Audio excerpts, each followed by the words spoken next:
নমস্কার বন্ধুরা, আমি মৌ। তোমাদের সবাইকে আমাদের গল্পকথা পরিবারে অনেক অনেক স্বাগত জানিয়ে আজকের ভিডিওটি শুরু করছি। বন্ধুরা, আজ আমি তোমাদের সাথে পয়লা বৈশাখের গণেশ পুজো বিধি শেয়ার করে নেব। আর কয়েকদিনের মধ্যেই বাংলা 1432 সাল শেষ হয়ে 1433 সাল শুরু হতে চলেছে। নতুন বছরের প্রথম দিন অর্থাৎ পয়লা বৈশাখ আমরা অনেকেই নিজেদের বাড়িতে এবং ব্যবসা প্রতিষ্ঠানে লক্ষ্মী গণেশ পুজো করি। তবে এবার পয়লা বৈশাখ পড়েছে বুধবার, আর বুধবার হলো গণেশ ঠাকুরের দিন। তাই ওই দিন অর্থাৎ এই বছরের পয়লা বৈশাখের দিন গণেশ পুজোর বিশেষ মাহাত্ম্য থাকছে। নতুন বছরে আমাদের সার্বিক উন্নতির জন্য এবং জীবন থেকে বাধা বিঘ্ন অপসারণের জন্য পয়লা বৈশাখ বুধবার আমরা একটু বিশেষভাবে কিন্তু স্বল্প উপাচারে কিভাবে ভগবান শ্রী গণেশের বিশেষ পুজো করে নিতে পারি সেটাই আজকের ভিডিওতে আমি তোমাদের সঙ্গে শেয়ার করে নেব। চলো এবার পুজো বিধিতে চলে যাই। পুজোতে বসার আগে আমি নিজের মাথায় এবং পুজোর সব উপকরণে গঙ্গা জল ছিটিয়ে নিয়েছি। আর পুজোর ফুল, মালা, দূর্বা, বেলপাতা ইত্যাদিতে গঙ্গা জল, চন্দন, অগরু আর কর্পূরের গুঁড়ো লাগিয়ে নিয়েছি।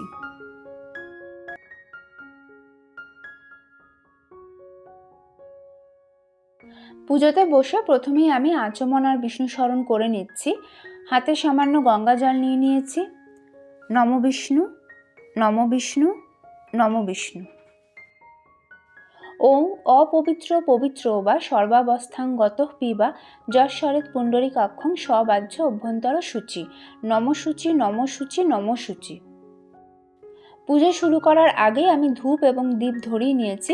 আমি এখানে তেলের প্রদীপ ধরিয়েছি, তোমরা চাইলে ঘিয়ের প্রদীপও ধরাতে পারো। প্রদীপে আমি লাল রঙের সলতে ব্যবহার করেছি।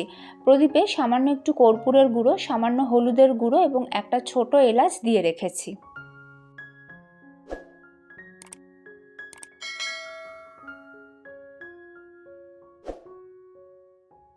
প্রথমে আমি গণেশ ঠাকুরের অভিষেক করে নেব। তাই একটি অভিষেক পাত্রে কিছুটা ফুলের পাপড়ি ছড়িয়ে তার উপর আমি আমার গণেশ ঠাকুরের বিগ্রহটি রেখেছি। বিগ্রহের সামনে কয়েকটি দূর্বা রেখেছি। গণেশ ঠাকুরের বিগ্রহের নিচে যাতে কখনো দূর্বা না চলে যায় সেদিকে খেয়াল রাখতে হবে, এবং গণেশ ঠাকুরের পায়েও কিন্তু দূর্বা নিবেদন করা যায় না।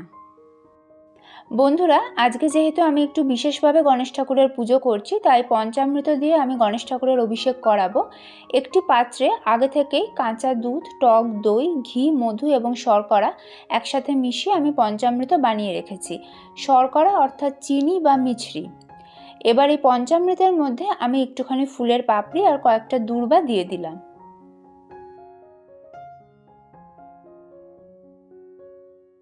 ইদং স্নানিয়ং নমো ওং গাং গণেশায় নমঃ, এই মন্ত্র সহযোগে আমি পঞ্চামৃত দিয়ে গণেশ ঠাকুরের অভিষেক করে নিচ্ছি।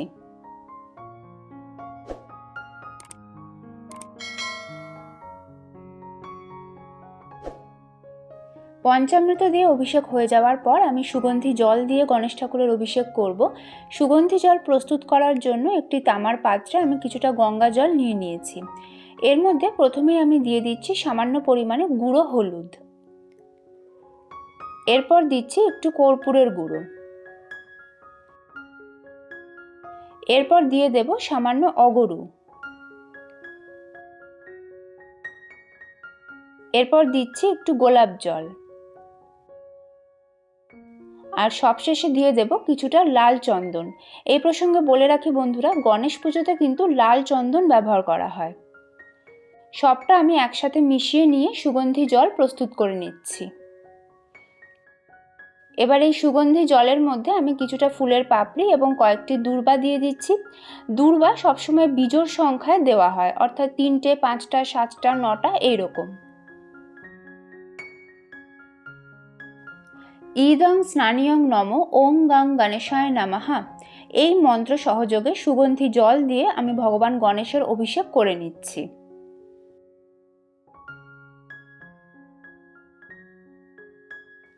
সবশেষে আমি গণেশ ঠাকুরের পুষ্পাভিষেক করে নিচ্ছি। জয় গণেশ, জয় গণেশ, জয় গণেশ।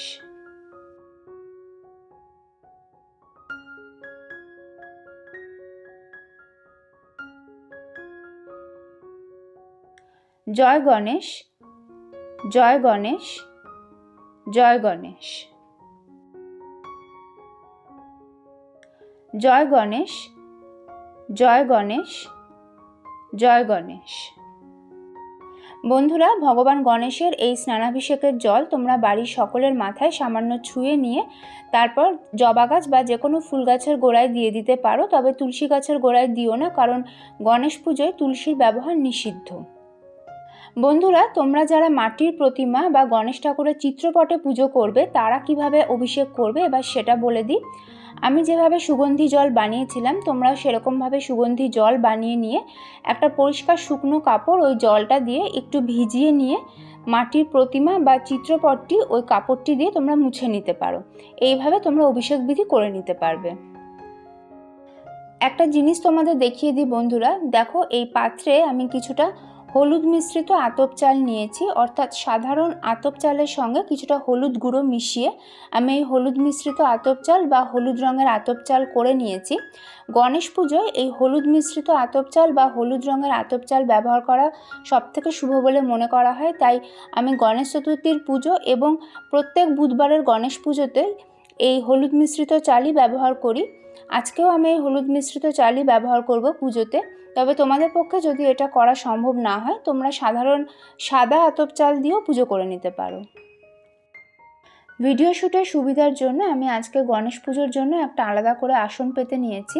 একটা পরিষ্কার কাঠের জলচৌকির ওপর কিছুটা গঙ্গা জল ছিটিয়ে তার উপর আমি একটা কাপড় পেতে নিয়েছি।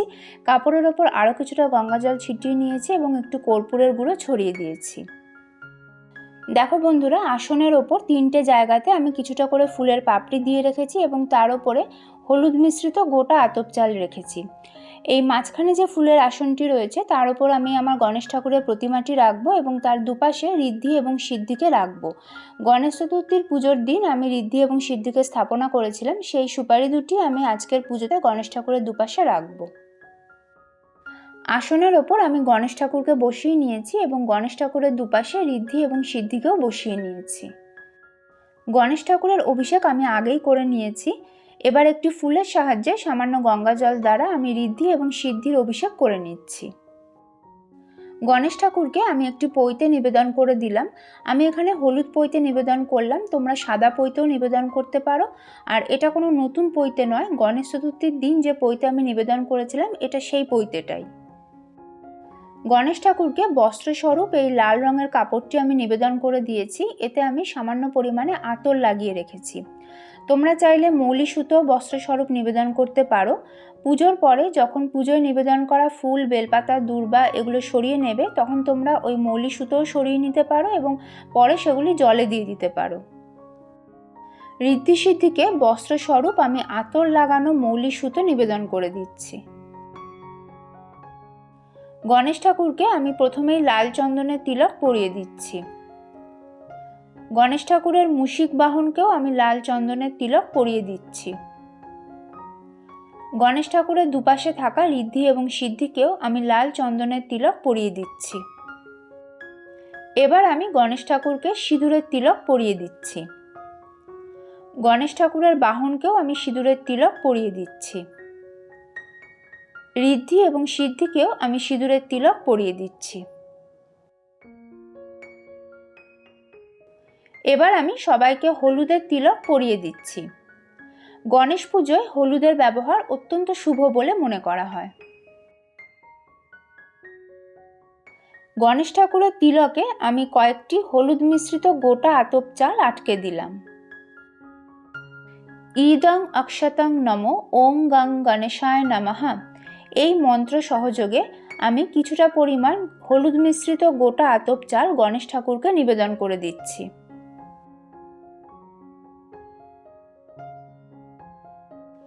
ঋদ্ধি এবং সিদ্ধিকেও আমি হলুদ মিশ্রিত গোটা আতপ চাল নিবেদন করে দিচ্ছি। গণেশ ঠাকুরের ডান দিকে আমি একটা চাঁদমালা নিবেদন করে দিচ্ছি। এটা অপশনাল, তোমরা দিতেও পারো নাও দিতে পারো। বন্ধুরা, তোমরা অনেকেই হয়তো এতক্ষণে বুঝেই গিয়েছো, তাও আমি তোমাদের বলে দিচ্ছি যে আজকের এই পুজোতে আমি কিন্তু কোনো ঘট স্থাপন করিনি।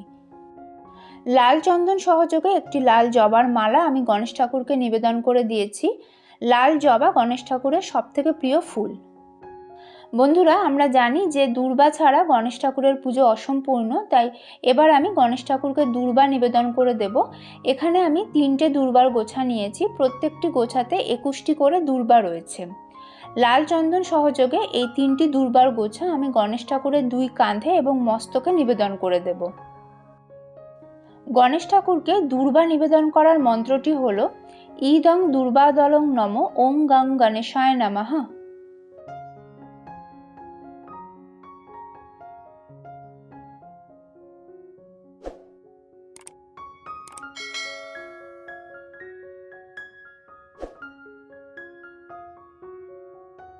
এতে গন্ধপুষ্পে ওম গং গণেশায় নমঃ এই মন্ত্র সহযোগে লাল চন্দন লাগানো ফুল আমি গণেশ ঠাকুরের 2 চরণে নিবেদন করে দিচ্ছি। ঋদ্ধি সিদ্ধিকেও আমি লাল চন্দন সহযোগে ফুল এবং দূর্বা নিবেদন করে দিচ্ছি। লাল চন্দন সহযোগে ফুল এবং বেলপাতা নিয়ে এবার আমি গণেশ ঠাকুরের উদ্দেশ্যে 3বার পুষ্পাঞ্জলি নিবেদন করব। গণেশ ঠাকুরের পুষ্পাঞ্জলি মন্ত্রটি হল এসো সচন্দন বিল্লপত্র পুষ্পাঞ্জলি নমো গণেশায় নমঃ।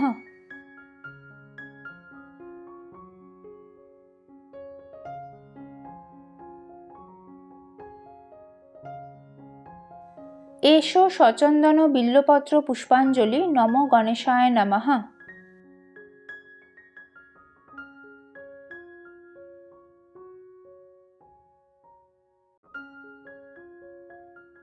এসো সচন্দন বিল্লপত্র পুষ্পাঞ্জলি নমো গণেশায় নমঃ।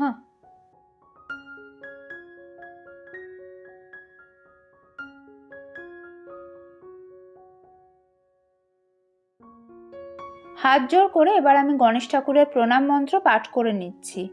ওম একদন্তং মহাকায়ং লম্বোদর গজাননং বিঘ্ননাশকরং দেবং হেরম্বং প্রণমাম্যহম। জয় গণেশ, জয় গণেশ, জয় গণেশ। বন্ধুরা, এই মন্ত্রটি ছাড়াও গণেশ ঠাকুরের আরও একটি মন্ত্র আছে যেটি পাঠ করলে গণেশ ঠাকুর অত্যন্ত তুষ্ট হন। মন্ত্রটি হল বক্রতুণ্ড মহাকায় সূর্যকোটি সমপ্রভ নির্বিঘ্নম কুরু মে দেব সর্বকার্যেষু সর্বদা। গণেশ ঠাকুরের মুশিক বাহনের উদ্দেশ্যে এবার আমি ফুল নিবেদন করে দিলাম। দেখো বন্ধুরা, এখানে একটা ছোট লাল কাপড়ের টুকরোর ওপর আমি একটা গোটা সুপারি নিয়েছি 2টো ছোট এলাচ এবং 2টো ফুল সহ লবঙ্গ। গণেশ ঠাকুরের উদ্দেশ্যে আমি এই জিনিসগুলি নিবেদন করে দেব।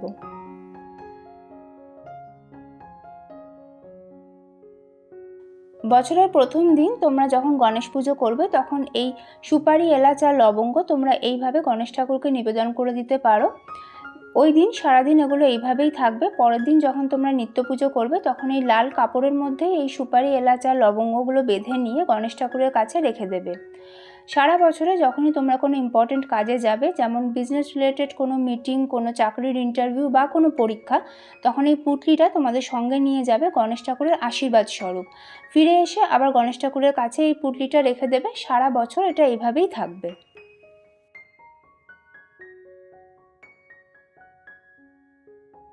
এবার আমি ভোগ নিবেদন করে দেব। তো দেখো বন্ধুরা, এখানে আমি গণেশ ঠাকুরের প্রিয় লাড্ডু এবং কলা নিয়েছি। ফুল সহযোগে আমি এগুলি নিবেদন করে দেব।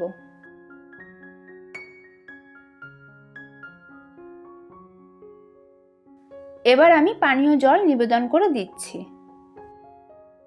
এরপর আমি আরতি করে নেব। আমি ধূপ, তেলের প্রদীপ, ঘিয়ের পঞ্চপ্রদীপ, কর্পূর এবং সুগন্ধি ধুনো দিয়ে আরতি করব।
এরপর তোমরা গণেশ ঠাকুরের অষ্টোত্তর শতনাম পাঠ করে নিতে পারো। এছাড়াও ওম গং গণেশায় নমঃ এবং ওম গং গণপতায় নমঃ এই দুটি মন্ত্রের মধ্যে যে কোনো একটি মন্ত্র 108 বার জপ করে নিতে পারো। গণেশ ঠাকুরের মন্ত্র জপের ভিডিও আমাদের চ্যানেলে আগেই শেয়ার করা হয়েছে, তোমরা চাইলে সেটা শুনেও নিতে পারো। আই বাটন এবং ডেসক্রিপশন বক্সে তোমরা সেই ভিডিওর লিঙ্ক পেয়ে যাবে। বন্ধুরা, এই বাংলা ক্যালেন্ডার অ্যাপ থেকে খুব সহজেই জানতে পারবেন কবে কোন পুজো, কবে পূর্ণিমা, অমাবস্যা, একাদশী, এমনকি কবে ব্যাংক ছুটি। আমি নিজেও ব্যক্তিগতভাবে এই অ্যাপটা ব্যবহার করি। সত্যি কথা বলতে খুবই কাজে লাগে। আপনারাও একবার ট্রাই করে দেখুন, ডেসক্রিপশনে লিঙ্কটা দিয়ে দিচ্ছি। পুজোর শেষে আমি গণেশ ঠাকুরের উদ্দেশ্যে প্রণাম জানিয়ে নিজের মনস্কামনা নিবেদন করছি এবং পুজোয় কোনো ভুল ত্রুটি হয়ে থাকলে তার জন্য ক্ষমা প্রার্থনা করে নিচ্ছি।